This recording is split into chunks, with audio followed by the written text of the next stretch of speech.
में गणतंत्र दिवस बड़े हर्षोल्लास के साथ मनाया गया। सराहनीय कार्य करने वाले को किया गया सम्मान। खबर देखने वाले सभी दर्शकों को नमस्कार। आप देख रहे हो हर खबर वागड़ न्यूज। आप सभी को गणतंत्र दिवस की हार्दिक शुभकामनाएं एवं बधाई। डूंगरपुर जिला अंतर्गत 84 विधानसभा क्षेत्र के चिखली में राजकीय उच्च माध्यमिक विद्यालय में गणतंत्र दिवस बड़े हर्षोल्लास मनाया गया। शर्मिला देवी ताबियाड़ प्रधान चिखली की अध्यक्षता में एवं उपखंड अधिकारी चिखली के मुख्य आतिथ्य में एवं विकास अधिकारी पंचायत समिति चिखली मुख्य ब्लॉक शिक्षा अधिकारी एवं कुआं थाना अधिकारी गोपाल नाथ के विशिष्ट आतिथ्य में मनाया गया। गणतंत्र दिवस पर विद्यालय के छात्र छात्राएं एवं अन्य विद्यालय के छात्रों द्वारा रंगारंग कार्यक्रम की प्रस्तुतियां दी गई। कविता, नृत्य, नाटक आदि की प्रस्तुति दी गई। इस कार्यक्रम में छात्र छात्राओं की प्रस्तुति पर उनको पारितोषिक दिया गया। अतिथियों द्वारा इस अवसर पर संबोधित भी किया गया। थानाधिकारी गोपाल नाथ ने संबोधित करते हुए कहा कि क्षेत्र में दुपहिया वाहनों की दुर्घटना ज्यादा रही है। रोड इतने चौड़े बने हुए हैं, फिर भी यह एक सोचनीय विषय है। 2 मोटरसाइकिल आपस में टकरा रही है और दुर्घटनाएं हो रही है। कभी जनहानि हो रही है, कभी किसी को गंभीर चोटें लग रही है।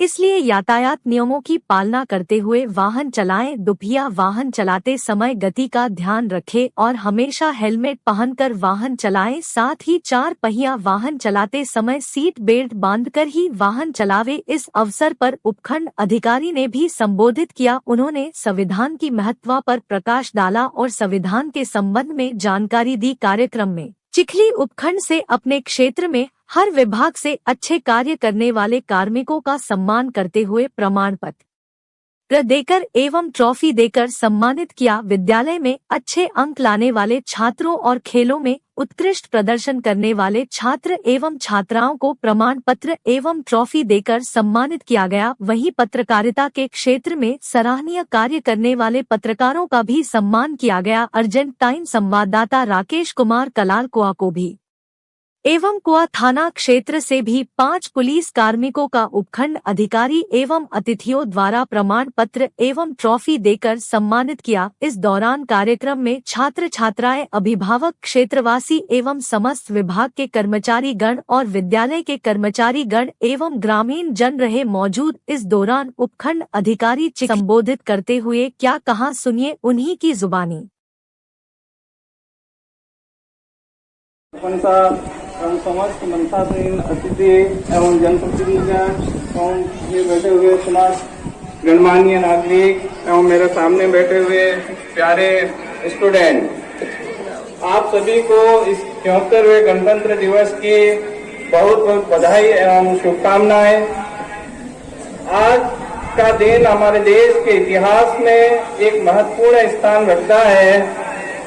हमारा देश का संविधान 26 नवंबर 1949 को बन के कंप्लीट हो गया था। उसी दिन हमारे संविधान सभा ने इसे स्वीकार भी कर लिया था, लेकिन 26 जनवरी 1950 का दिन ही इसे लागू करने के लिए क्यों सिलेक्ट किया गया, इसके पीछे मैं आपको थोड़ी सी इसकी हिस्ट्री बताऊंगा कि हमारे राष्ट्रीय दल उस टाइम के आजादी के लिए जो लड़ाई लड़ते हैं, राष्ट्रीय कांग्रेस का जो हर सालाना अधिवेशन होते थे, उनमें से एक अधिवेशन था 31 दिसंबर 1929 को। आज का जो पाकिस्तान में शहर है लाहौर, उसके रावी नदी के तट पर अधिवेशन हुआ।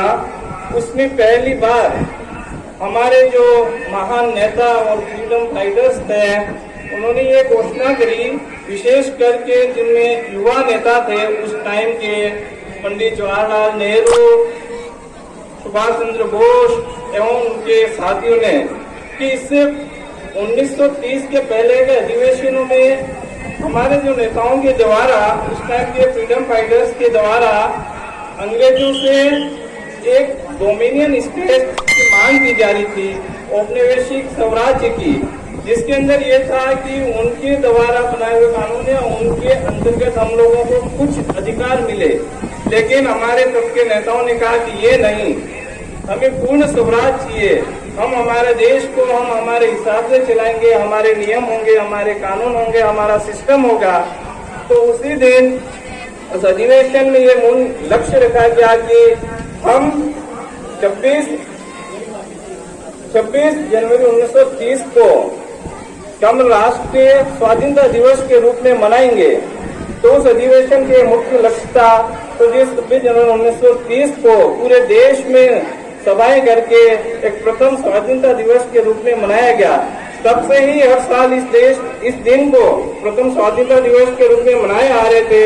यही कारण है कि हमारा संविधान 26 नवंबर 1949 को बन के तैयार हो गया था। संविधान सभा के द्वारा उसको अंगीकार कर लिया गया था।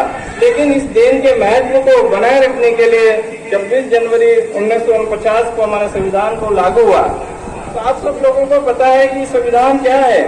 संविधान एक दस्तावेज है जो कि वहाँ के जो भी देश हो उसमें उनका गवर्नेंस कैसे काम करता है, सरकारों को कैसे काम करना है, वहाँ के नागरिकों के उत्थान के लिए उनके अधिकार हैं, अधिकार दिए तो उसके साथ साथ वहाँ के नागरिकों के क्या कर्तव्य हैं, ये सारे दस्तावेज उसी के अनुसार हमारा संविधान गवर्न होता है, उससे हमारा पूरा सिस्टम गवर्न होता आ रहा है। हमने लगभग 75 साल हो गए हैं आजादी प्राप्त किए। हमने हर क्षेत्र में काफी दूरी तय की है। शायद हम वो टेक्नोलॉजी की बात कर लो, आज टेक्नोलॉजी की बात करेंगे तो हमारे देश के नागरिक अभी तो हमारे भारतवर्ष में नहीं, दुनिया के हर एक बड़ी बड़ी जो टेक हेवी कंपनियां हैं, शायद गूगल ले लो, माइक्रोसॉफ्ट ले लो, तो आज के सीईओ सब हमारे हैं। हमारे इस काम होते हुए भी बहुत कुछ अभी बाकी है, क्योंकि इतना आज भी हम देख रहे हैं कि गरीबी, अशिक्षा, अपराध, नक्सलवाद, आतंकवाद, इन सारी समस्याओं से जूझ रहे हैं।